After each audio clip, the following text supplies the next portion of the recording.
¿Estoy grabando o no estoy grabando? Sí, estoy grabando. ¿Les aparece a ustedes el cosito que estoy grabando? Sí, ahí marca que está grabando. Ya.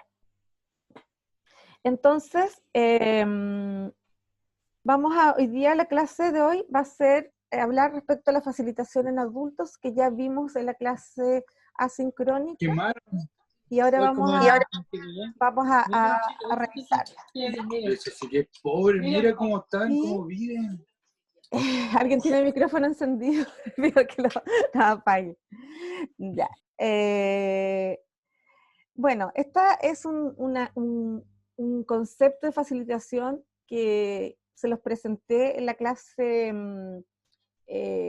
grabada, que es un concepto que yo he ido trabajando hace harto tiempo para poder enseñarle a los estudiantes qué es la facilitación. ¿Ya? Porque a veces se confunde y hay hartas personas que utilizan la facilitación como un término indistinto al término movilizar a un paciente o transferir a un paciente o hacerle un ejercicio. ¿Ya? La facilitación es un concepto que está basado en desencadenar respuestas automáticas. ¿Ya? Yo movilizo a mi paciente desde la cabeza, desde el punto clave central, del punto clave escapular, del punto clave pélvico, de los diferentes puntos claves. Recuerden que tenemos puntos claves en el centro del cuerpo, pero también un punto clave es la cabeza, las manos, los codos, las rodillas y los tobillos. Esos también son puntos claves distales. Entonces, desde estos puntos claves, nosotros movilizamos a los pacientes y generamos respuestas automáticas, ¿ya? ¿Y cómo se sabe que uno está haciendo una facilitación de manera correcta? Porque ustedes van a observar reacciones de enderezamiento. Nosotros las reacciones de enderezamiento cuando uno pierde el equilibrio, una mano se hace, trata de contrarrestar, ¿no es cierto?, esta pérdida de equilibrio, y se observa cuando se mueven las extremidades. Eso es una respuesta de enderezamiento. Las respuestas de equilibrio corresponden a poder mantenerse en línea media en contra de la gravedad. ¿Ya? ¿Se acuerdan que eso lo conversamos cuando veíamos evaluación? Es la capacidad de poder mantenerse sin caerse. Ese es el equilibrio o una reacción de equilibrio automática. Las reacciones de enderezamiento son las que se generan con las extremidades, con la cabeza, e inclusive con la lengua y con los ojos. Por ejemplo, si ustedes en este momento eh, por ejemplo, no creo que tengan un espejo, pero quizás están viendo en la cámara, si ustedes mueven la cabeza hacia un lado, los ojos se van para el lado contrario. Traten de hacerlo, y se dan cuenta que mueven la cabeza para un lado y los ojos se quedan mirando hacia el frente. Eso también es una respuesta de enderezamiento, ya porque es algo que está compensando un movimiento. Y también tenemos las reacciones de apoyo, que es como el apoyo o la respuesta final para evitar una caída, que es cuando ya no me funcionaron las reacciones de equilibrio, porque ya el centro de gravedad se movió mucho, genero una reacción de equilibrio, de enderezamiento, perdón, con una extremidad para poder volver a mi equilibrio central.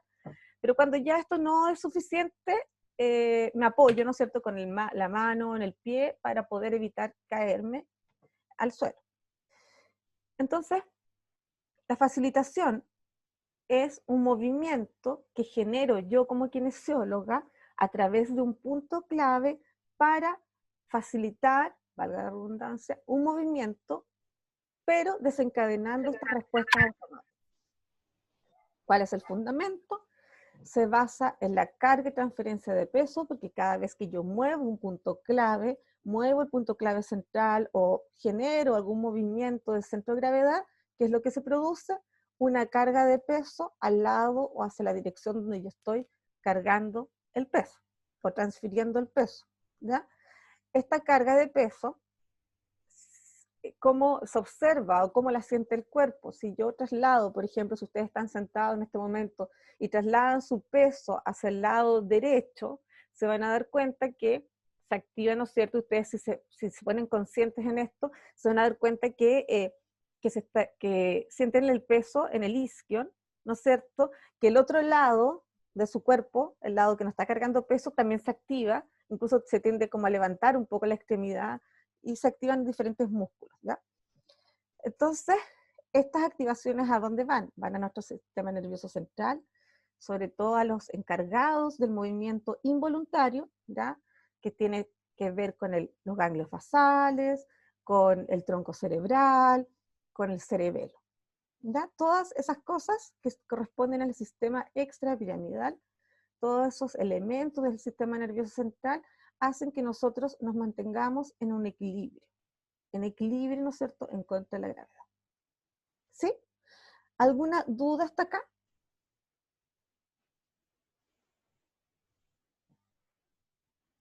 Por ahora ninguna duda, profe. Ya. Entonces, diferenciar muy bien lo que es una movilización cualquiera respecto de una técnica de facilitación.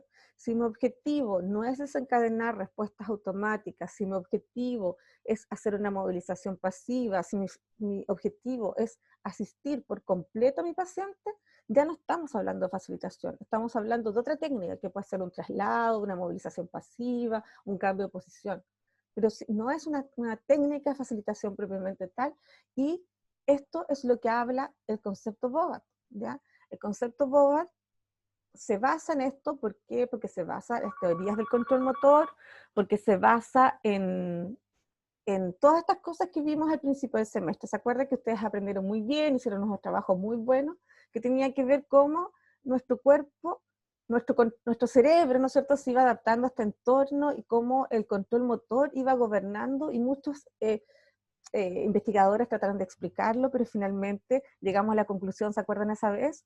La gran conclusión que era que todas aportaban algo importante, y que era importante considerarlas todas, y quizás la que más se asemejaba a nuestro control motor, o la teoría que unificaba todas las otras teorías, era la teoría de sistemas, que era la que se basaba más en, como que integraba estas otras teorías, porque era de todos los sistemas que estaban integrados, ¿no es cierto? Y eso. Ahora yo les voy a mostrar aquí una fotito, que es una fotito de una profesora. No soy yo, pero probablemente si hubiésemos estado haciendo esta clase en vivo e en directo, sería yo ella, y estaría arriba de una camilla y les estaría mostrando cómo ella está trasladando su centro de gravedad hacia un lado. ¿Se fijan?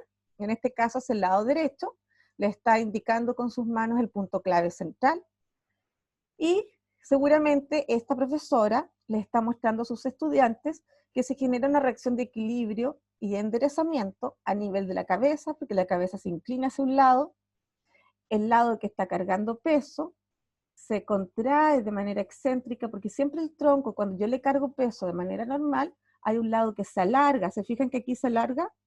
No tengo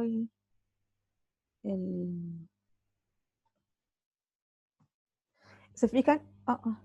Que a este lado se alarga el tronco, por lo tanto está cargando peso, y eso es lo normal, y este lado se acorta. ¿Se fijan que es como un plátano? Así como un platanito, así, como una C. Bueno, y acá hay un lado que está generando una reacción de enderezamiento para poder equilibrar y contrarrestar esta posición, igual que las dos piernecitas. Por lo tanto, muchas de las facilitaciones se hacen con los pies colgando, no se hacen con los pies apoyados, justamente para poder generar estas respuestas automáticas, ¿ya?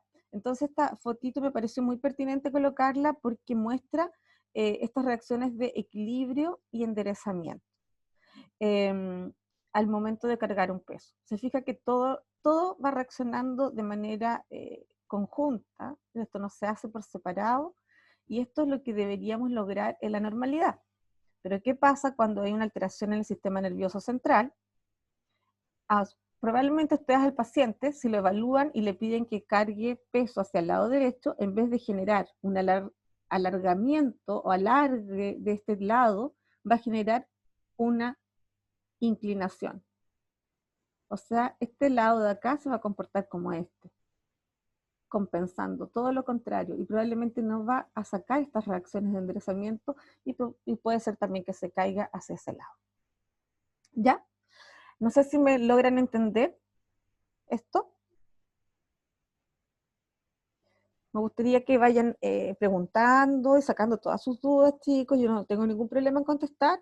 No piensen que son preguntas que no tienen sentido, no les dé vergüenza, porque esto es totalmente nuevo para ustedes, y y en realidad están aprendiendo, ¿ya? Y esto es algo muy importante, a mí me gusta mucho enseñarlo también, así que con toda confianza, ¿ya?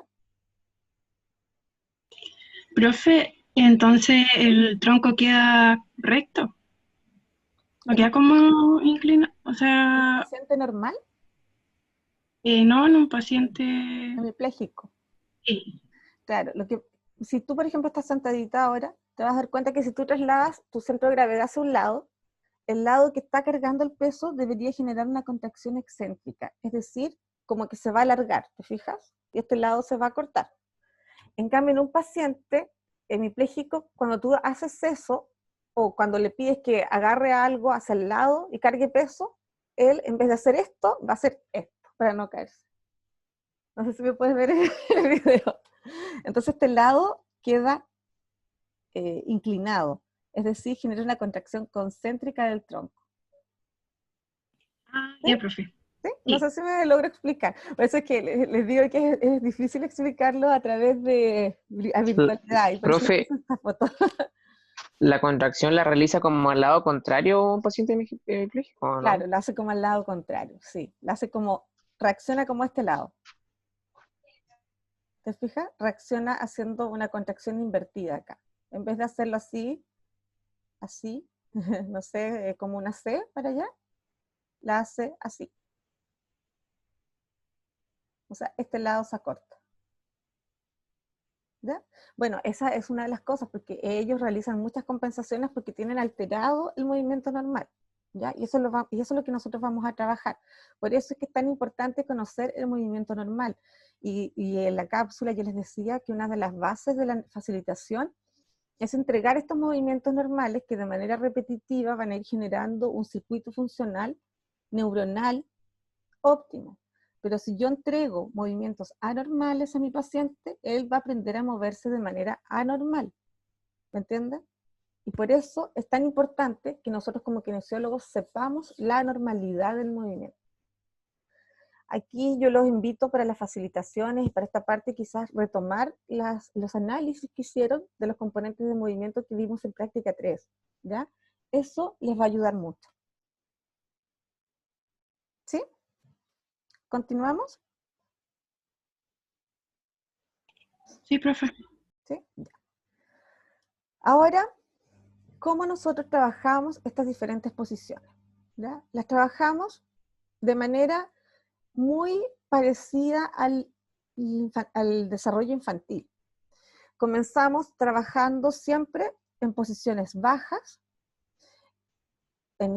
luego pasamos a posiciones intermedias, luego pasamos a posiciones altas, y muchas veces vamos a terminar trabajando las actividades como más finas de manipulación, las vamos a terminar trabajando al final de la sesión. Esta es como la progresión de una sesión tipo, ¿ya?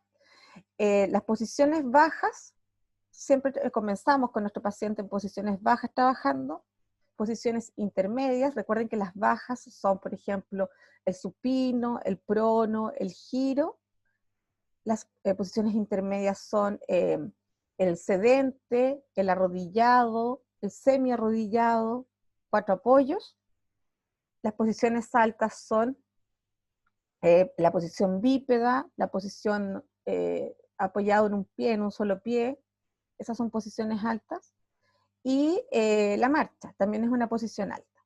¿Ya? Pero aquí, si se fijan, yo puse unas flechitas y unas T. Esto significa las transiciones, porque cada vez que yo cambio a mi paciente de posición, tengo que generar una facilitación que genere una transición. No es así como que estoy trabajando en posiciones bajas, lo siento, y sigo trabajando en posiciones intermedias, lo pongo de pie y sigo trabajando en posiciones altas. Cada vez que yo cambio de posición a mi paciente, yo tengo que utilizar una técnica de facilitación que tenga que ver con una transición de movimiento. ¿Sí? Las posiciones bajas, en las facilitaciones en adultos, la que más se trabaja es la posición de las facilitaciones relacionadas con, por ejemplo, girar de supino a decúbito lateral, supino a decúbito lateral del otro lado, de supino al sedente al borde de la cama, ¿ya? esas son como las técnicas que se utilizan en las posiciones bajas. Después tenemos las posiciones intermedias, donde trabajamos en sedente. Ahí podemos trabajar en sedente, trabajar los alcances para los diferentes lados. Ahí se utilizan técnicas de facilitación. Y también la transición que podemos utilizar es esta tomada. Lo que cambia son las tomadas de las técnicas de facilitación. Esto está haciendo una tomada desde anterior. Hay varias, ¿ya? Varias formas de generar esta transición a través de una técnica de facilitación. Acá, si se fijan, hay una técnica donde esta persona está trabajando con un paciente el desarrollo de la marcha, y aquí estamos facilitando. Se fija que siempre hay tomadas desde los puntos claves. Este es un punto clave del codo, donde está trabajando la pronosupinación con un objeto en la mano. Esta es como la forma de trabajar. Siempre nosotros buscamos, bueno, un paciente hemipléjico a veces uno lo evalúa y se van a dar cuenta que va a tener dificultad para girar, ¿ya? Porque, ojo, acá el paciente que gira, puede girar, pero a nosotros nos interesa cómo gira, si está utilizando los componentes de movimiento normal o no. Porque si no está utilizando los componentes de movimiento normal, significa que este paciente se va a transformar cada vez en un paciente más hemipléjico. No sé si me entienden. Porque va a ir prolongando estos patrones anormales. Entonces puede ser que el paciente diga, sí, yo me puedo parar, pero cuando se para lo hace de una manera totalmente anormal o atípica, ¿ya? Entonces nosotros tenemos que ver esta calidad del movimiento. Así como en el desarrollo motor, nosotros logramos, ¿no es cierto?, estabilizar nuestros movimientos en posiciones bajas, mejorando, ¿no es cierto?, por ejemplo, el control de cabeza, mejorando el control de tronco, mejorando la carga de peso en los antebrazos para poder ejercitar la fuerza interescapular, para poder, en posición prona, por ejemplo, cuando el bebé se acuerda que hacía la posición cobra, ¿ya? Ahí, ¿qué es lo que estimula? Estimula la cintura escapular, la fortalece, y a la vez estimula el glúteo mayor, porque si ustedes se colocan en esa posición de cobra, se van a dar cuenta que si juntan las piernecitas, las aducen, se les va a activar el glúteo mayor. Entonces, la naturaleza es muy sabia porque va activando ciertos músculos en posiciones bajas para que esos músculos, una vez que se entrenen, me sirvan para poder estabilizarme en posiciones intermedias. Una vez que entrenemos o activemos sus músculos de posiciones intermedias, donde tenemos un input de la gravedad mayor, porque estamos sentados, por lo tanto el influjo de la gravedad es mucho mayor, nos va a dar, ¿no es cierto?, las activaciones musculares para que nosotros podamos trabajar en posiciones altas y luego, posterior, desarrollar la marcha. ¿Sí? ¿Me siguen? Sí, profe. ¿Sí? ¿Me van siguiendo o se perdieron un poquito? Muy bien, profe, sí. ¿Van bien? Ya. Profe, ¿Mm? y en cuanto a la progresión, por ejemplo, primero tenemos que ir, o sea, ¿cuánto dura más o menos un tratamiento de rehabilitación así? A que yo pase de las bajas a las intermedias, de las intermedias a las altas. Va a ir Las- dependiendo del paciente igual. Sí, va a ir dependiendo del paciente, pero muy buena pregunta, porque es una de las cosas que generalmente uno cuando está estudiando no sabe o le cuesta entender, porque cuesta imaginárselo. Ya, cuando, por ejemplo, les voy a poner ejemplo, ya tenemos un paciente que quizás nuestro gran objetivo es que el paciente se logre mantener solo sentado. ¿Ya? Quizás en las posiciones bajas al principio me voy a demorar mucho más, las primeras sesiones. ¿Ya? Pero a medida que vaya logrando mayor control, mi activación de músculos en posiciones bajas va a disminuir en tiempo y voy a poder darle más tiempo a las posiciones intermedias o a las posiciones altas, ¿me entiendes? Entonces va a depender cómo va evolucionando mi tratamiento. Ahora, por lo general, una sesión de paciente neurológico dura 1 hora, ¿ya? Y en esa hora yo tengo que tratar de ¿cómo le dijera?, de priorizar las cosas. Muchas veces no siempre voy a poder llegar a las posiciones altas a trabajar en mi paciente, aunque siempre yo debería trabajar en posiciones altas. ¿Ya? Debería pasar por estas 3 etapas, al menos, por estas 3 primeras etapas, baja, intermedias, altas. ¿Ya? Siempre debería utilizarlas. Y se van a dar cuenta que no es tan difícil porque después va cambiando. ¿Sí? O sea, puede que me demore más tiempo en las intermedias, va dependiendo de cada paciente. Va Y dependiendo de cada también puede ser que pueda retroceder a las bajas, si es que... Sí. Por ejemplo, si Ajá. tú estás trabajando posiciones bajas, ¿ya? Y estás bien, ya el paciente se activó, etcétera, pasa a la posición intermedia, pero te das cuenta que aumentó el tono, aumentó la espasticidad, ¿ya? Entonces, claro, tú vas a tener que retroceder, ¿ya? Porque significa que si tu paciente aumentó la espasticidad, es algo que no preparaste bien previamente. ¿Sí? Ah, sí, entiendo. Eso. Hay otro principio también que es bien interesante, porque también para trabajar los diferentes movimientos, las facilitaciones, tiene una progresión bien clara. Siempre nosotros trabajamos las facilitaciones al principio relacionadas con las que se desarrollan en el plano sagital, o sea, todo lo que tiene que ver con movimientos antero-posterior y de flexo-extensión, ¿ya? Por ejemplo, lo que está haciendo ella acá en esta fotito, si se fijan, ella está facilitando el movimiento de la pelvis, está llevando a retroversión pélvica y a extensión pélvica, a retroversión pélvica y a extensión pélvica. ¿Por qué? Porque estamos preparando y activando toda la musculatura flexo-extensora de tronco. Una vez que logro activar la musculatura flexo-extensora de tronco, recién ahí paso a activar la musculatura lateral de tronco, es decir, comienzo a trabajar el plano frontal, ¿sí? Y ella está facilitando, esta kinesióloga está facilitando ahí también el movimiento en el plano frontal, ¿ya? Es decir, de un lado para el otro, para activar, ¿se fijan? Para activar los movimientos del tronco. Para finalmente terminar con un movimiento rotacional, ¿ya? Donde yo voy a movilizar y facilitar a mi paciente en movimientos rotacionales de tronco. Si se acuerdan, el desarrollo motor también era así. ¿Se acuerdan que el niño, antes de los 4 meses, o todos los niños en el desarrollo motor, hacen todo este trabajo flexo-extensor en un comienzo? Luego empiezan con el plano frontal a desarrollarse, para finalmente generar el plano rotacional. Por ejemplo, si yo quiero trabajar en bípedo, voy a trabajar primero también el plano sagital, después plano frontal y terminar con el plano rotacional. Todos los movimientos deben tener esta progresión, no solamente en el tronco, sino también en las extremidades. No sé si tienen alguna duda acá.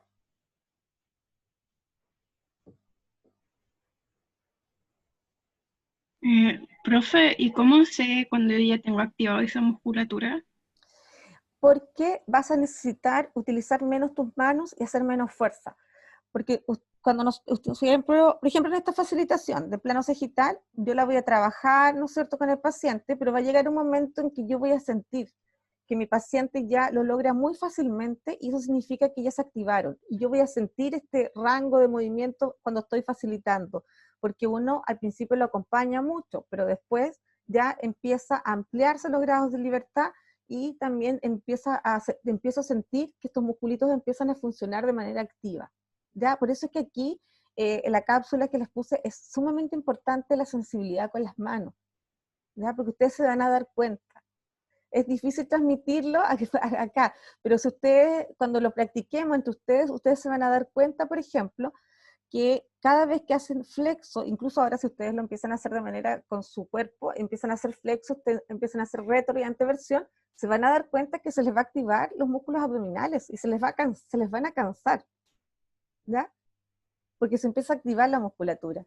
Entonces, después de un tiempo esto le va a salir mucho más fluido al paciente. Y ahí cambio y de ahí sigo. De ahí, por ejemplo, puedo pasar a otra posición o otro tipo de facilitación que trabaje lo mismo. Porque aquí, por ejemplo, estoy haciendo una facilitación que trabaja esto, otra facilitación que trabaja el plano frontal y otra que trabaja el plano rotacional. Pero aquí podemos utilizar muchas variantes, ¿ya?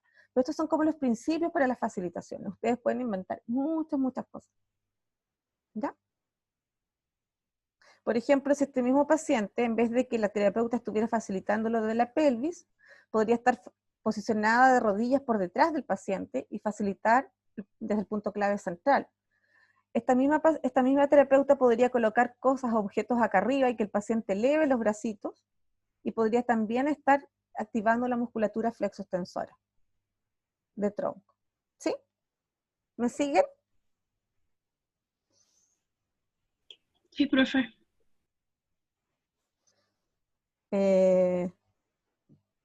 ¿Alguna duda? Profe, pero en ese caso, en la primera imagen, para... ¿Está? ¿Aló? ¿Se cortó, Nicole? ¿No te escucho?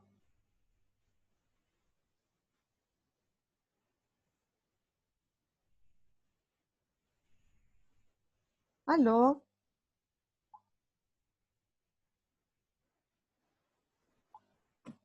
¿Aló? Se desconectó, parece, profe. Se lo desconectó. Creo que se cayó. Ah, ya. Bueno, ahí la esperamos con que se vuelva a conectar y seguimos. ¿Alguna duda, chiquillos, ustedes? Profe, las manos van posicionadas específicamente Las manos van en el orden. posicionadas específicamente en los puntos claves. ¿Ya? Es que esto es lo que Ah, no hemos podido, no podemos, pero las manos siempre tienen que ir de maneras así como abiertas. ¿Ya? Así como no sé si alcanzan a ver mi mano. En esta posición, como tomando un melón, tomando un globo, así como si fueran a tomar un globito. Ya, no con las puntas de los dedos, sino como con el vientre de la mano. Y siempre las manos van en los puntos claves. ¿Ya? Ahora, otra de las, bueno, se fijan que tenemos, estas son como las características de una facilitación que tiene que ir en posiciones bajas, intermedias, altas. Existen transiciones, ¿no es cierto?, que tenemos que facilitar. Tenemos que facilitar, nuestras facilitaciones tienen que contener esta progresión en los planos de movimiento sagital, frontal, rotacional, y además tenemos que jugar con las bases de sustentación, ¿ya? A menor base de sustentación, mayor es el tono muscular, ¿ya? Y a mayor base de sustentación, menor es el tono muscular. Por ejemplo, ustedes están sentados ahora y tienen un tono muscular o postural mucho menor a que si en este momento se pusieran de pie, ¿ya? Si ustedes se ponen de pie, su tono postural va a aumentar. ¿Ya? Lo mismo pasa, ustedes por ejemplo si están sentados con todos sus muslos y su espalda completamente apoyados en la silla, su tono postural es mucho más bajo que si ustedes ahora se acomodan y se sientan en la punta de la silla, ¿ya? Por lo tanto, ¿por qué? Porque la base de sustentación disminuyó, ¿ya? Porque antes era toda la silla, el respaldo, etcétera, pero si ustedes se sientan en la punta de la silla, su base de sustentación es muy pequeña. Por lo tanto, tienen un mayor tono postural. ¿Qué pasa? Nosotros tenemos que utilizar no tanto mobiliario, yo diría que en neurología y en facilitaciones y en general en la kinesiología, el mobiliario no importa mucho. Se necesitan cosas bastante sencillas y lo principal son nuestras manos, una camilla como esta, que está acá, idealmente que se pueda bajar y subir, ¿ya? O las camillas neurológicas que tenemos en la clínica, un taburete con rueditas o uno como este, donde yo me pueda sentar como kinesióloga. Algunos antideslizantes y sería. Si se fijan, las bases de sustentación que en esta primera foto se están utilizando es esta camilla. Siempre que uno realiza facilitaciones de pie, tiene que tener algo por posterior. ¿Por qué? Porque los pacientes que tienen alteraciones cerebrales tienen muchas pérdidas del equilibrio, porque sus reacciones, recuerden que las facilitaciones lo que quieren estimular son las reacciones automáticas, es decir, el equilibrio. ¿Ya? ¿Por qué? Porque la principal lesión que se produce es en las reacciones automáticas. Los pacientes pierden esta capacidad de control postural y también pierden la capacidad de moverse de manera voluntaria, ¿ya? Porque tienen un daño en la corteza cerebral. Por lo tanto, tiene mucho temor a caerse hacia atrás.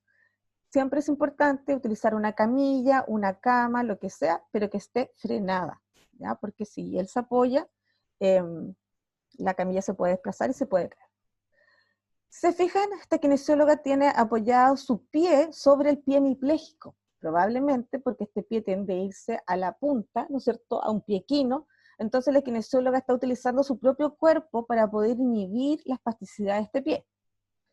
Por otro lado, tenemos este antideslizante, que se fijan que es como una especie como de goma, algunas veces se utiliza goma eva o gomas que no se deslicen, porque los pacientes tienden a resbalarse muchas veces, y también a estas gomitas les dan sensibilidad, porque como tienen algunas rugosidades, etc. Se fijan por otro lado que el paciente está descalzo, ¿ya? Y con ropa deportiva. Eso es fundamental. El paciente tiene que ir preparado para hacer ejercicio. No puedo atender a un paciente que llegue con pantalones de tela y camisa. Es muy difícil. El paciente que va al kinesiólogo tiene que ir con ropa deportiva y tiene que ser capaz de sacarse los zapatos, porque hay muchas alteraciones sensitivas y necesitamos utilizar esta propiocepción, la sensibilidad, para poder generar el movimiento. La kinesióloga, a su vez, está sentada en un taburete que le permite estar de frente y manejar el punto clave pélvico para poder generar carga y transferencias de peso hacia un lado y hacia otro, porque está trabajando en bípedo. ¿Sí? Acá hay otro tipo de vasosustentación. Teníamos, ¿no es cierto?, la kinesióloga, se fijan que está en la posición de rodillas. Esta posición de rodillas se utiliza mucho, mucho, mucho. Yo creo que es una de las más utilizadas para hacer facilitaciones.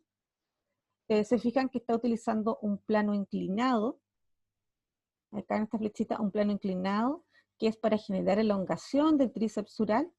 Está trabajando en posición bípeda, donde una de las manos está bloqueando la rodilla, porque seguramente esta rodilla se le va a flexión de rodilla, entonces ella está bloqueando esta rodilla, porque ustedes saben que si estamos en flexión de rodilla, ya no estoy elongando el tríceps sural, estoy elongando el sóleo, porque la flexión, recuerden que esos músculos, el sóleo no tiene inserción por sobre la rodilla, por lo tanto, si está flexionado, se está elongando solamente el sóleo, ya a diferencia del tríceps sural. Otra manito está aquí, se fijan, generando una tracción hacia abajo, para que pueda estirarse este tríceps sural en su totalidad. Y este paciente está apoyado en esta misma camilla, pero está ahora mirando hacia el frente, ¿ya? Porque está seguramente apoyado con sus manos para evitar también una caída. Y acá se fijan que hay también una antideslizante, y este plano inclinado para elongar el tríceps también está con un antideslizante. Acá, en esta foto de acá abajo, vemos a una kinesióloga que está arriba de la camilla, ¿se fijan? Con sus rodillas está bloqueando este balón, para que el balón no se vaya hacia atrás, porque si no se le va a resbalar a la paciente. Si se fijan, la tiene posicionada sobre las piernas están sobre este balón. Ella, esta cama, se fijan que la tiene con el respaldo inclinado. ¿Por qué? Porque está aprovechando la posición de los puntos claves que genera. Se fijan que está en un patrón flexor total, por lo tanto está aprovechando de elongar los músculos paravertebrales posteriores y está inhibiendo la espasticidad que puede tener esta paciente en tronco. Entonces se fijan que está utilizando las bases de sustentación a su favor para poder trabajar con su paciente. Acá puse esta foto porque una de las grandes cosas que se utiliza también para trabajar con pacientes en adultos son estas almohadas. Ya en la clínica, acá en la universidad, tenemos varias de estas almohadas. Yo siempre las ocupo para trabajar mucho cuando les enseño a los estudiantes cómo posicionarlas para poder inhibir el tono en el hombro, y también para poder llevar este punto clave central superior a un patrón flexor. Recuerden que muchos de los puntos clave, el que más se utiliza es el mixto, que el mixto principalmente flexor arriba y extensor abajo. ¿Ya? ¿Se acuerdan? Flexor arriba y extensor abajo. Y otra forma también que se utiliza mucho esta posición que tiene este kinesiólogo que está acá, que es en el suelo, ya donde mi pierna, mi muslo, es la base de sustentación, y estoy trabajando de manera preparatoria este pie, generando movimiento de mi cadera para poder trabajar a este tobillo. Se fijan que acá está sentado en una cama, la base de sustentación es mi propio cuerpo, y acá este otro pie está apoyado en el suelo. ¿Ya? Por lo tanto, si ustedes ven esta foto de este kinesióloga, de este kinesióloga, de esta kinesióloga o kinesiólogo, de este, el kinesiólogo tiene que ser muy flexible, tiene que ser muy rápido para bajar y pararse del suelo, estar en rodillas, posicionarse, etc. Utilizar, miren, esta kinesióloga que está acá está utilizando su pie, su mano, acá esta manito que no se ve está bloqueando la rodilla, esta otra mano está estabilizando la pelvis, este otro pie está inhibiendo este tobillo, y a su vez esta kinesióloga preparó esto, esto y esto. ¿Se fijan? Entonces es muy bonito el trabajo, pero se necesita también un gran requerimiento físico del kinesiólogo. ¿Sí? ¿Alguna pregunta? Sí, profe. ¿Sí? Tenía la duda de que si es que logra mantener su base de sustentación, pero tiene un gran tono muscular, digamos que logra estar en bípedo, pero está con un patrón flexor que lo mantiene para mantenerse apoyado. ¿Cómo se podría hacer para lograr la posición bípeda normal? Claro. Bueno, lo que pasa es que este ejemplo está así en bípedo, pero esta kinesióloga seguramente la trabajó en posiciones bajas, intermedias, y acá está haciendo la parte final de su tratamiento, ¿ya? Significa que esta persona ya debe estar con el tono más reducido, debe estar más bajo, y hay diferentes formas, ¿ya? Hay muchas formas. Esta camilla se puede colocar también por acá al lado, se puede elevar, hay camillas que se elevan hasta esta altura, hasta la altura más o menos de la axila, y uno podría también inhibir este tono flexor, ¿me entiendes? Hay muchas formas, muchas técnicas, y aquí también hay mucho de la creatividad. Esta es solamente una muestra tan mínima de todas las técnicas de facilitación y posicionamiento que ustedes pueden generar. ¿Ya? Todo se puede.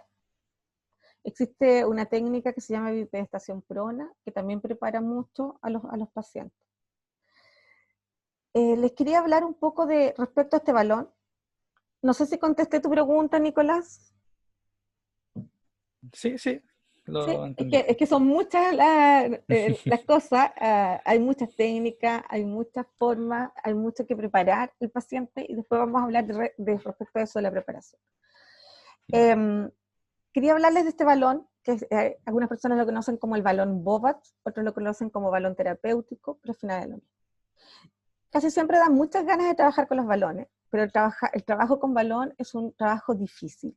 Es un trabajo que requiere mucha expertise por parte del kinesiólogo, y es una base muy inestable, si se fijan. Porque paciente, la puse esta foto a propósito, porque este paciente, este kinesiólogo está haciendo algo totalmente incorrecto. ¿Ya? ¿Por qué? Porque de partida él es un adulto mayor, está en una base muy inestable, ¿ya? Este paciente se puede caer fácilmente, y si se fijan, él como que lo está traccionando. O sea, esto no es una facilitación, esto que está haciendo él está muy incorrecto. Un adulto mayor no lo coloca en estas posiciones, en estas bases tan inestables, ¿ya? Son muy peligrosas. También con los niños son muy peligrosas.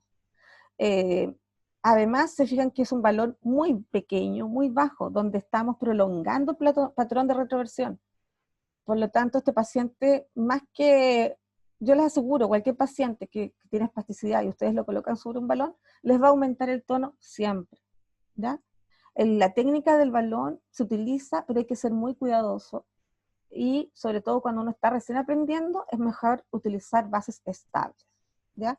¿Por qué? Porque cada vez que el paciente se les aumentó el tono, significa que ustedes están haciendo algo mal, ¿ya? Nosotros estamos haciendo algo mal. No, el paciente va al kinesiólogo para disminuir el tono, no para aumentarlo, ¿ya? Entonces, la puse a propósito esta foto justamente porque el trabajo con balón es difícil, tanto en niños como en adultos. Es un trabajo difícil. Los balones tienen que tener cierta... si yo recién estoy aprendiendo a trabajar con balones, yo les recomiendo que lo utilicen no tan inflados, sino más desinflados, porque cuando están más desinflados se hunden, y eso permite que sean más estables. Pero es muy complicado, ¿ya? Eso. ¿Alguna duda, chicos?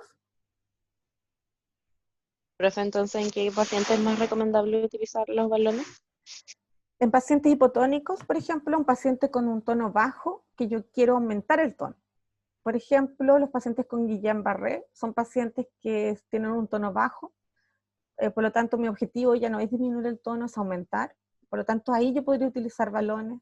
En un niño hipotónico, en un niño con síndrome de Down, podría utilizar balones porque los voy a utilizar para aumentar el tono porque como se mueven, van a generar este aumento de tono.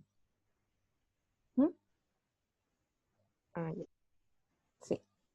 Pero en pacientes con espasticidad, yo no los recomiendo por lo mismo, ¿ya? Sobre todo sentar. Diferente es esta otra foto que yo lo estoy utilizando para posicionar y elongar, ¿se fijan?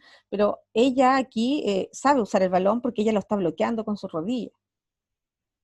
¿Se fijan? Pero por ejemplo acá, este caballero, ni siquiera hay alguien atrás, o sea, este paciente se podría caer fácilmente. O sea, no sé cuál es el objetivo de esto, pero en realidad a mí no, me parece como, no sé, quizás un adulto mayor que es normal y que no tiene espasticidad, pero aún así es muy riesgoso y además está muy bajo.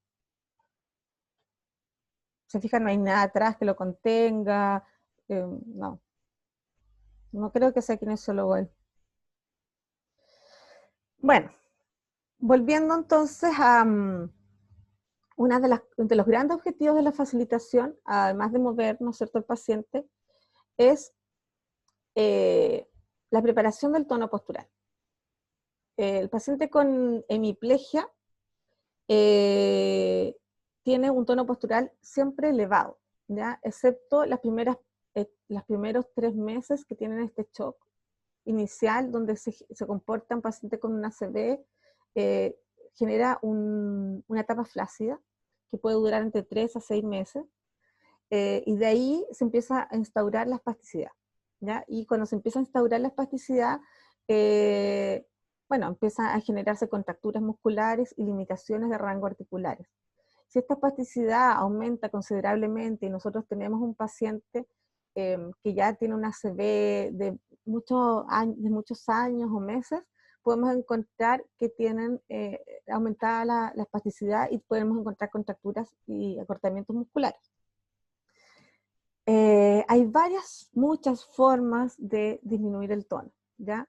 Una a través de las facilitaciones, pero también a través de técnicas de terapia manual, ¿ya? De elongaciones, bueno, muchas técnicas, incluso se ha llegado a utilizar hasta la quiropraxia como para inhibir el tono. Si se fijan acá, esta kinesióloga está haciendo una contrarrotación, está rotando el tronco superior con el tronco inferior para generar una disminución del tono.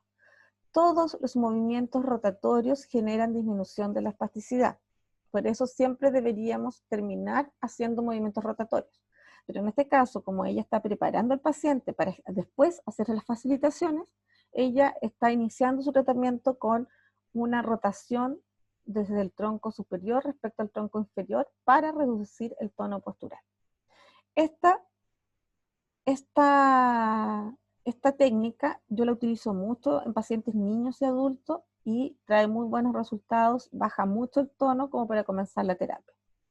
Ya sobre todo considerando que acá elongamos el tensor de la fascia lata y cuando giramos para acá, hacemos la tracción hacia ese lado de la rodilla, también estamos elongando mucho el cuadrado lumbar.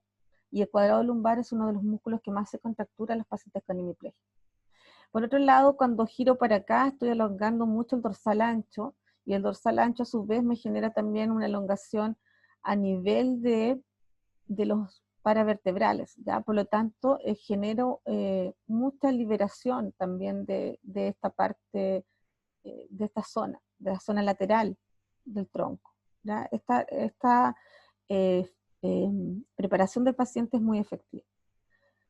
Acá, si se fijan, también estamos utilizando una técnica de elongación pasiva, donde nosotros vamos a llevar una extremidad al pecho y la otra está extendida, ¿ya? También se utiliza mucho, a veces uno puede hacer esto, como lo está haciendo esta kinesióloga, y la puede llevar hacia un lado contrario, girando un poquito también, generando una rotación en el tronco inferior. También sirve mucho esta elongación, se utiliza bastante en pacientes hospitalizados. Acá se fijan que ella está utilizando una técnica de terapia manual donde está elongando el músculo tensor de la fascia lata, y es también muy, muy buena esta técnica, sobre todo en pacientes con diplegia espástica. Es decir, la he utilizado bastante, me da muy buenos resultados. Acá, en esta foto de acá abajo, se está haciendo una liberación de la escápula. La escápula se adhiere muy fácilmente en un paciente hemipléjico y hay que traccionarla y movilizarla. Esta es una técnica que la tendríamos que ver nosotros sí o sí en el laboratorio, porque es una técnica, bueno, todas estas, pero esta técnica se utiliza mucho y sirve mucho para liberar el brazo para poder trabajar facilitaciones de extremidad superior, ¿ya? Esta me gusta mucho también porque elonga todo el músculo subescapular, también parte del dorsal ancho, los redondos también, y se utiliza mucho también esta elongación, sobre todo en pacientes hemipléjicos también, que tienen mayor compromiso de la extremidad superior. Y esta también es una de mis favoritas, porque elonga mucho la musculatura posterior del tronco. Ya muchos pacientes que ustedes van a observar tienen muy acortado esta musculatura, y también esta postura produce inhibición, por lo tanto baja también mucho el tono postural, ¿ya? Estas son como las que más yo utilizo, hay muchas más, pero estas son las que al menos a mí me han dado muchos resultados con niños y adultos. Esto se hace antes de comenzar a realizar las facilitaciones propiamente tal, pero también se utilizan durante. Ya puede ser que yo esté trabajando, por ejemplo, en las posiciones intermedias en sedente, y ahí comience a hacer alguna técnica liberadora o de terapia manual. Puede ser que esté trabajando algo en bípedo y ahí esté trabajando algo, alguna técnica en esas posiciones. No necesariamente estas, como les digo, esta es una parte, hay muchas más. ¿Ya? ¿Dudas?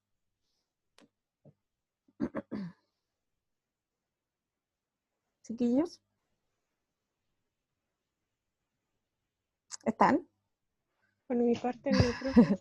No, ¿Están? No, no, profe. ¿Están? Ya. Sigamos entonces. Entonces acá les voy a mostrar algunas de las facilitaciones en posiciones bajas, ¿ya? Por ejemplo, acá tenemos una facilitación de preparación, donde es un paciente hospitalizado, donde se le pide que cruce los bracitos, ya donde estamos trabajando la activación de todo el recto y los músculos abdominales, ¿ya? Aquí uno le puede pedir en esta posición, uno facilita la anteversión y la retroversión, y el paciente va activando estos músculos, y también no solamente los músculos del abdomen, sino también los músculos superiores de cuello. Se fijan que está en una posición de inhibición, donde el punto está en flexión, ¿ya? Por lo tanto igual está elongando de cierta manera estos músculos posteriores, pero también de manera selectiva estamos trabajando la anteversión y retroversión. La alineación y el posicionamiento es algo fundamental, ¿ya? Yo no podría estar haciendo esta técnica si el paciente estuviera desalineado, ¿ya? Tiene que estar completamente alineado, es decir, tiene que estar simétrico. En mi cuerpo tiene que estar igual que este otro en mi cuerpo y completamente simétrico. La base de sustentación tiene que ser la correcta también. Tendré que posicionar la cama o la camilla de alguna manera para poder generar una buena técnica, porque si no, el input que yo le voy a dar a mi paciente va a ser incorrecto. Por lo tanto, estaría generando activaciones anormales. Después tenemos facilitaciones de movimiento, donde, por ejemplo, voy a facilitar a través del punto clave central, ¿se fijan? Perdón, a través del punto clave escapular y del punto clave de la rodilla, voy a estimular, no lo voy a hacer yo, solamente yo genero la facilitación, activo la facilitación, hago el impulso, hago parte del movimiento para que mi paciente de manera espontánea la realice, activando sus reacciones posturales normales. Luego de que trabajamos eso, podemos hacer, este es un ejemplo solamente de una secuencia de ejercicios. Podemos trabajar facilitaciones funcionales en esta posición, ¿ya? Donde vamos a trabajar quizás de supino a decúbito lateral, donde el paciente va a hacer alguna actividad funcional para que él de manera consciente vaya generando movimiento, y puede ser que yo también lo facilite haciendo esto, pero el paciente va a estar haciendo una actividad funcional. Su objetivo, su conciencia va a estar enfocada en la tarea, ¿ya? Y puede ser que yo esté realizándole la facilitación desde el otro lado o de otra parte, y esta persona que está pasando el cono puede ser un ayudante. Se utilizan mucho los ayudantes, y siempre el ayudante es la familia, ¿ya? Uno le pide coloque esto a esta altura, ¿ya? O a veces en algunas partes uno puede tener un auxiliar, un técnico paramédico que trabaje con uno y vaya ayudando. Y acá estamos realizando una facilitación de transiciones, porque como yo les decía, cada vez que nosotros cambiamos de posición a nuestro paciente para trabajar a otra posición más alta, tenemos que hacerlo a través de una transición, y para eso utilizamos una técnica de facilitación. También hay que ver cuál es del pool de técnicas voy a utilizar. Yo les muestro esto porque es la fotito más o menos que encontré de facilitación. ¿Sí? Este es un ejemplo de tratamiento en posiciones bajas. ¿Dudas? Yo ¿Chiquillos? estoy claro por ahora, profe. ¿Sí? Sí, claro, por ahora. Ya. Entonces pasamos a la facilitación en posiciones intermedias. Entonces, por ejemplo, acá estamos haciendo facilitaciones de preparación, donde también estamos trabajando la rotación. ¿Se fijan? Yo siempre se los enseño al estudiante esta técnica, porque también me gusta mucho. Se usa mucho también en pacientes hospitalizados. En el hospital el kinesiólogo se sube arriba de la camilla y hace todo estos ejercicios. Ya, entonces esto me gusta mucho porque reduce muy rápidamente el tono, y como el longa, el dorsal ancho, es muy buena esta facilitación que es sobre nuestros muslos. Ya, bueno, después acá les estoy mostrando una facilitación de movimiento, donde vamos a trabajar la anti y la retroversión. Recuerden que siempre nuestro norte es la activación postural, refleja, automática. La elección de la base de sustentación es importante, la alineación es importante, las manos son importantes, la posición del terapeuta son importantes. Después estamos, bueno, aquí uno trabaja todos los planos. Recuerden que siempre la idea es trabajar en todos los planos. Cada una de estas, uno debería trabajar en todos los planos. Después acá ya tenemos una facilitación funcional, donde la kinesióloga se fijan que está haciendo la facilitación, pero hay un ayudante también acá que está dando el estímulo para poder generar una tarea. Y después una facilitación de transición, porque ahora vamos a pasar a las posiciones altas, ¿ya? Por lo tanto, vamos a pasar a la posición de pie. Y ahí la kinesióloga está haciendo una facilitación, que hay como 5 más. Yo a los estudiantes siempre les enseño 3. Esta generalmente no se la enseño, esta que está usando, pero les enseño otras que son mucho más bonitas que esta, pero no tenía fotito.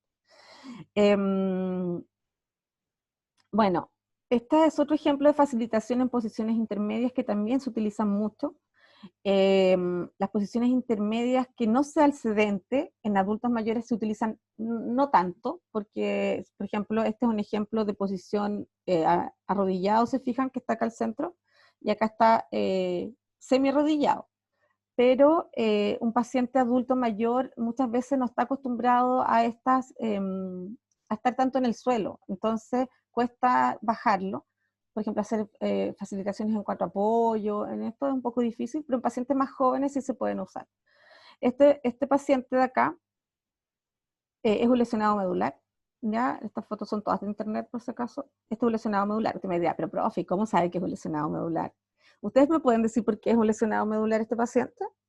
Así como, solamente como para... ¿Por qué creen ustedes que es un lesionado medular? ¿Por qué creen ustedes que yo pienso que es un lesionado medular? Por cómo la terapeuta tiene sostenido al paciente. ¿No es cierto? O sea, como que se nota que él no tiene nada de control de tronco. Pero también por otra cosa.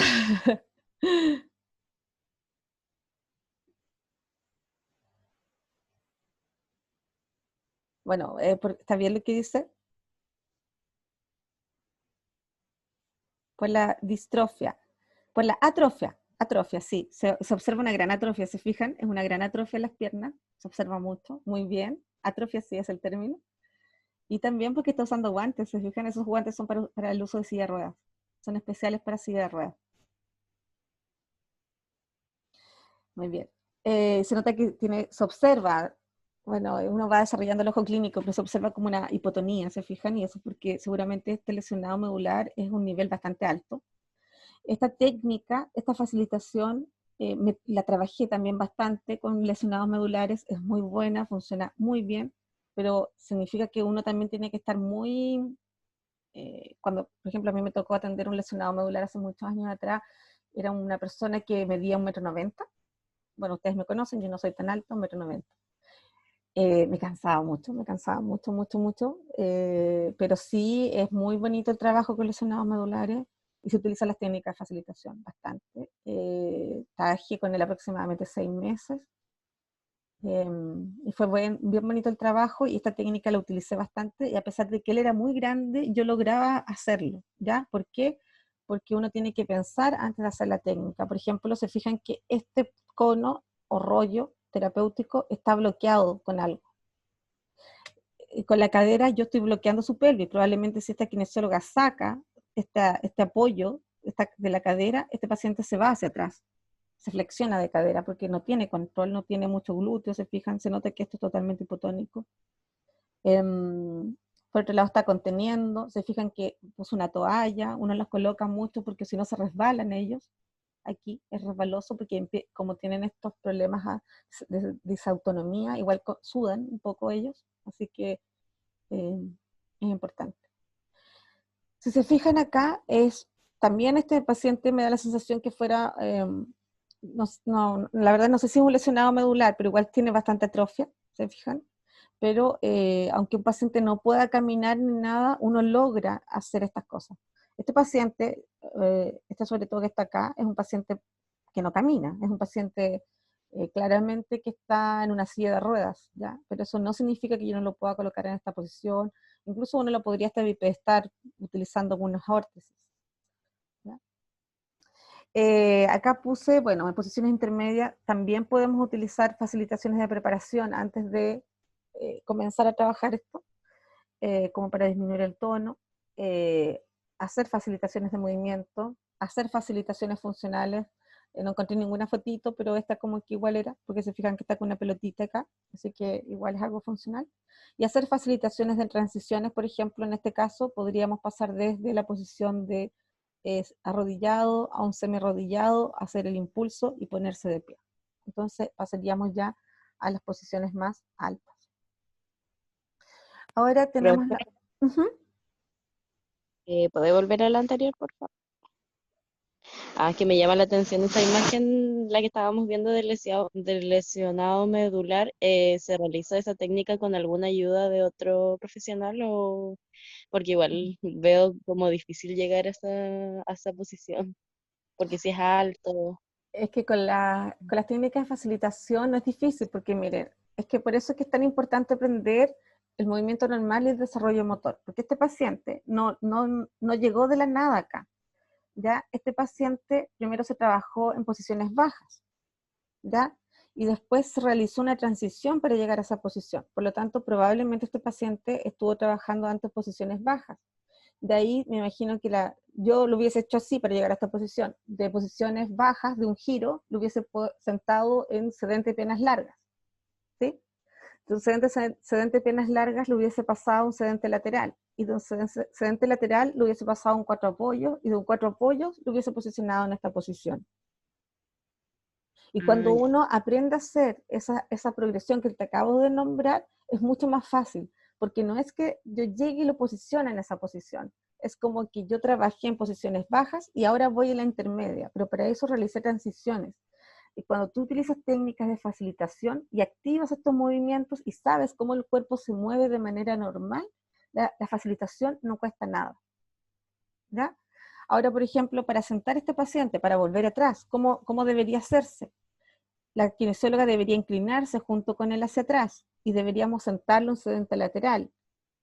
la kinesióloga lo acompaña todo el rato en ese movimiento, lo lleva a sedente lateral, ella también se sienta sedente lateral por detrás de él, y después lo debería colocar en sedente piernas largas. ¿Se fija? Y ella también se tiene que colocar en sedente piernas largas, detrás de él.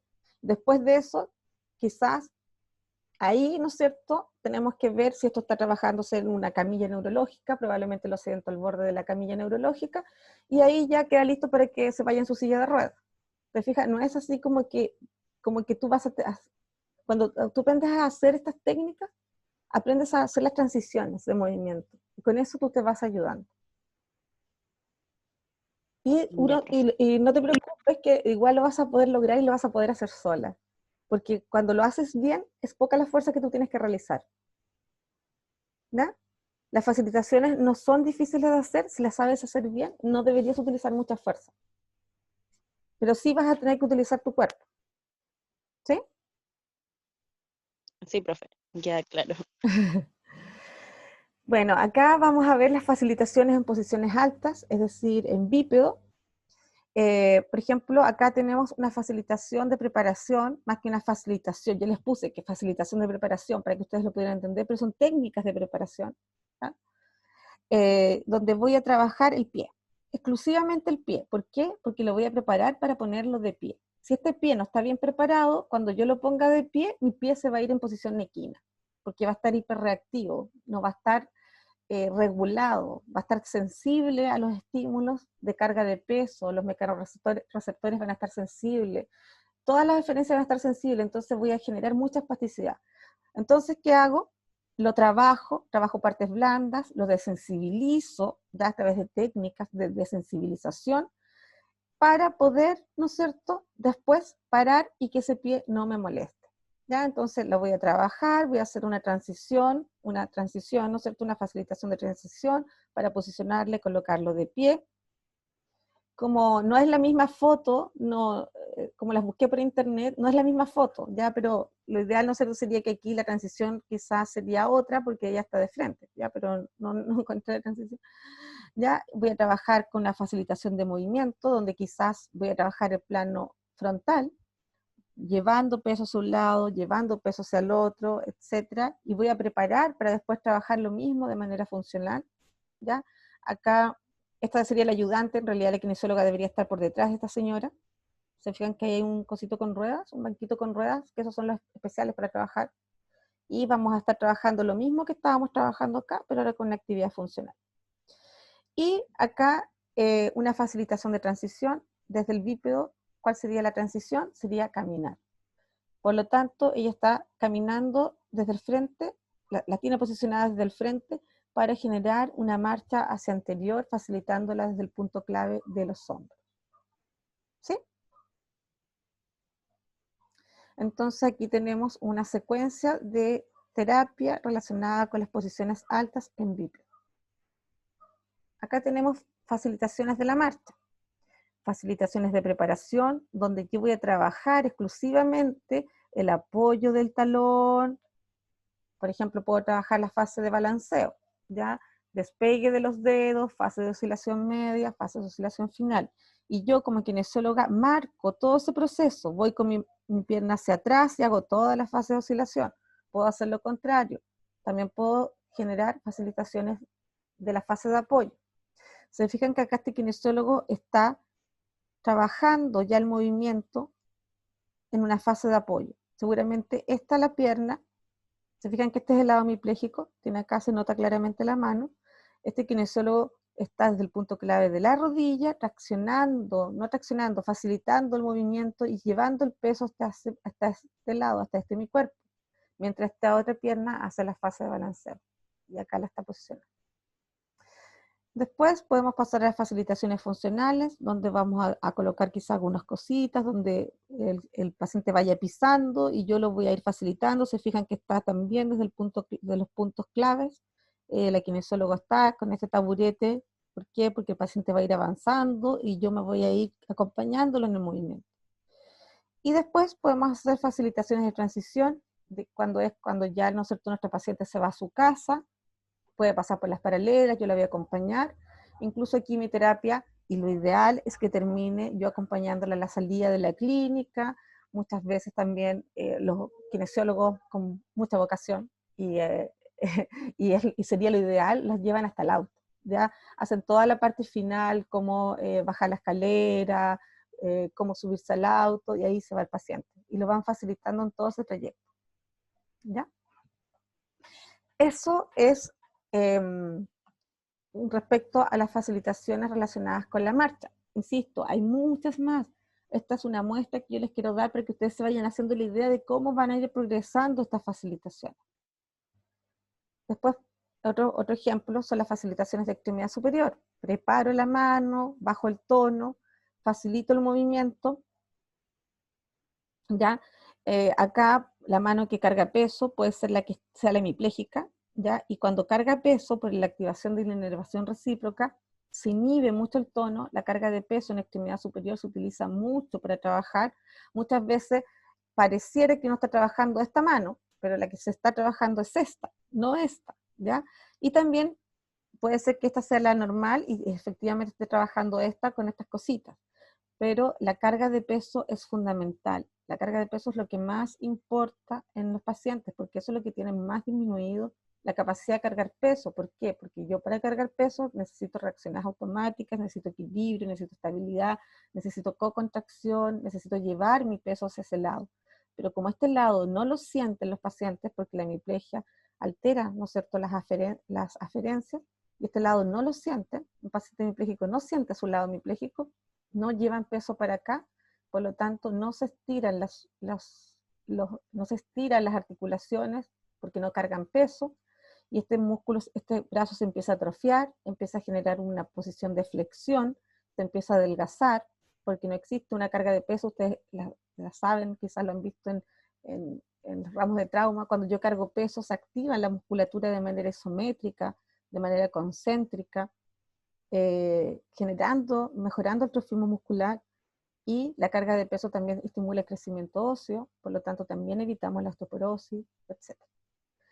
Después podemos pasar a facilitaciones funcionales combinándola con una posición sedente. ¿Se fijan? Estamos trabajando aquí algo donde él está tomando una botella. Las botellas de medio litro de bebida se utilizan mucho para trabajar porque son muy prácticas para trabajar.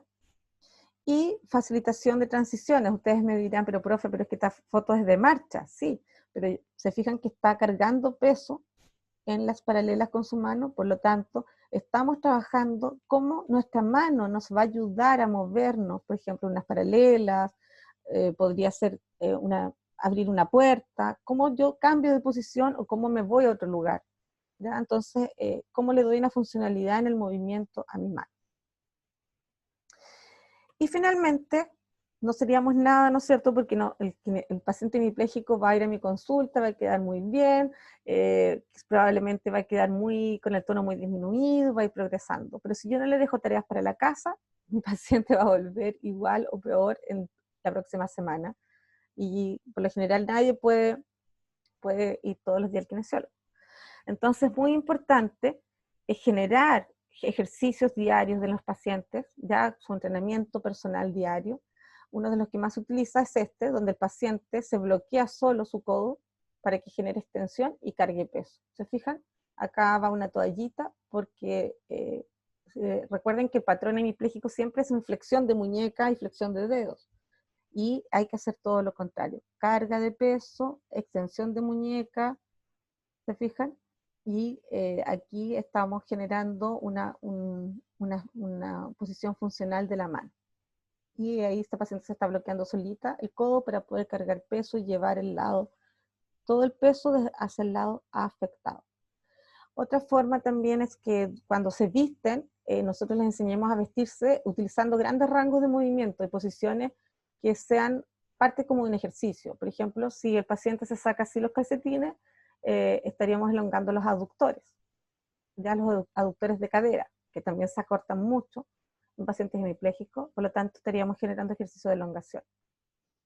Lo mismo para sacarse la ropa, podríamos enseñarle que haga ejercicios con amplio rango muscular, una vez que se saque la ropa para colocarse el pijama, entonces estaríamos incluyendo actividades de elongación y actividades de ejercicio terapéutico para, dentro de las actividades de la vida diaria, para que el paciente de esa manera se entrene en su casa.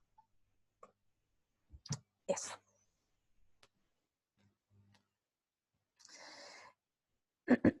¿Dudas, chiquillos?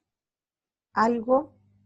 Sé que es harta información, esto se tiene que ver de manera práctica, insisto, así de manera teórica es difícil, pero se fijan que tiene todo un sentido, tiene toda una estructura, tiene toda una forma. Si ustedes saben bien el componente de movimiento normal, saben bien el tema de las bases de sustentación, de la alineación del paciente, de los puntos claves, pueden inventar cualquier tipo de facilitación y usarlas, ¿ya? Y complementarlas con técnicas de preparación, que son muchas de las que se utilizan en músculo esquelético, se utilizan para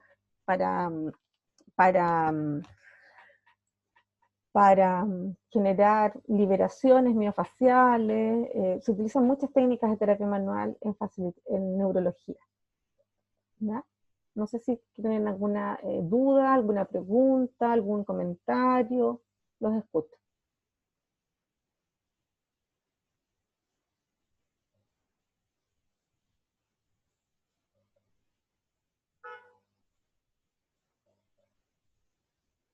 Por mi parte no, profe, me quedó todo claro.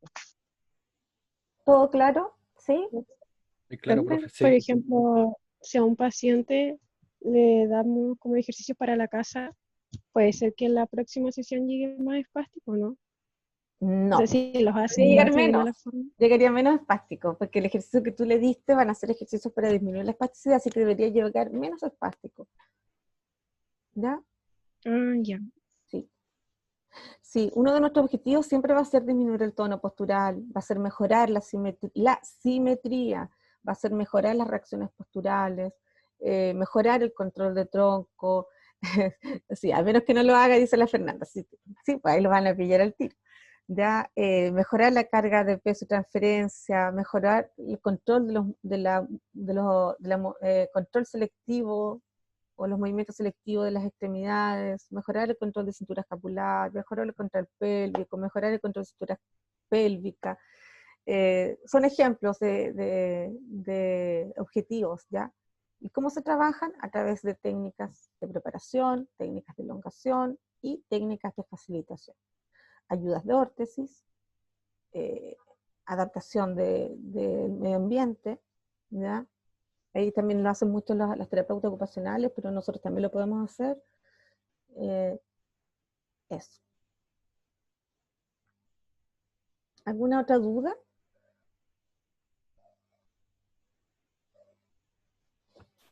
Profe, Por mi parte no, profe. Ya. profe, yo tengo una duda, pero es como diferente a lo que está hablando. A ver, pero más o menos. Entonces, es que tengo una amiga que su bebé lo dejaba mucho en posición supina. ¿Ya? Y su cráneo como que estaba quedando plano. Y ella me preguntó cuánto tiempo, porque yo le dije que la deje de guatita porque ella no la dejaba de guatita. Sí, pues. Y me pregunta cuánto tiempo tiene que estar así, o sea, como cambiándolo de lado, porque eso no le supe responder. No, o sea, tiene que ser de acuerdo a la motivación del niño, ¿ya? No, tiene que tratar de hacerlo la mayor cantidad de tiempo posible, pero no solamente es colocarlo de guatita, lo puede, por ejemplo, pasear, acurrucar, Sí, colocarlo de guatita, puede colocarlo encima de sus faldas, de sus piernas, de guatita, y de acuerdo nunca uno puede obligar a un niño si es que no quiere, así que tiene que hacerlo de a poquito y a medida que pase el tiempo va a ir soportando más tiempo, ¿ya? Tiene que estar todo el tiempo, todo el tiempo que pueda, ¿ya? Ahora igual existe, eso tiene un nombre, se llama plagiocefalia. Si es demasiado, igual hay unos cojines especiales, pero son súper caros. Unos sí, cojines, no, pero le encontraron así como justo cuando ya estaba llegando al ¿Mm? plan, pero yo al menos le dije eso. Sí, tienen que colocarla de guatito. ¿Cuántos meses tiene? 4. 4 meses, claro. Aquí ya debería empezar a colocarla en prono, en posición prono, de cúbito lateral también. Recuerda, de cúbito lateral para un lado, para el otro, también. Ah, ya, profe. Ya, Eso. gracias. Profe, pero eso de la plagiocefalía o que el niño mantenga la posición de su cabeza más hacia un lado, puede ser que tenga cortado un músculo. Claro, podría ser que tenga una tortícolis congénita, que también existe bastante, ¿ya? Pero la plagiocefalia por lo general no viene con inclinaciones, solamente como con un, como un aplanamiento, digamos, del cráneo, producto de una mala posición, o a veces cuando nacen por cesárea, no pasa por el canal del parto, entonces la cabecita no adopta esta forma como circular. ¿Mm? Porque cuando pasan por el canal de parto como que se junta toda esta cabecita que está así como media blandita, por ahí como que se aprieta y sale redondita.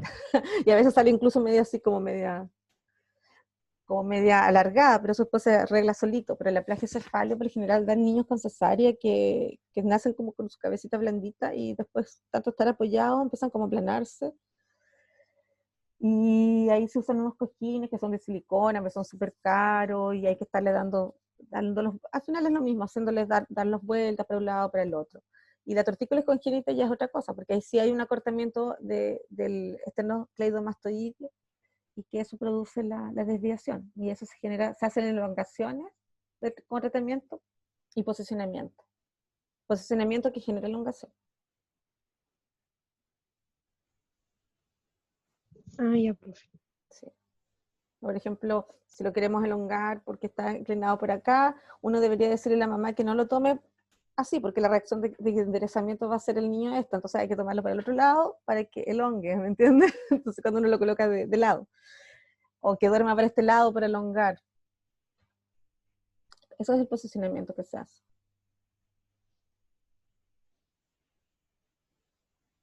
No sé si hay alguna duda más.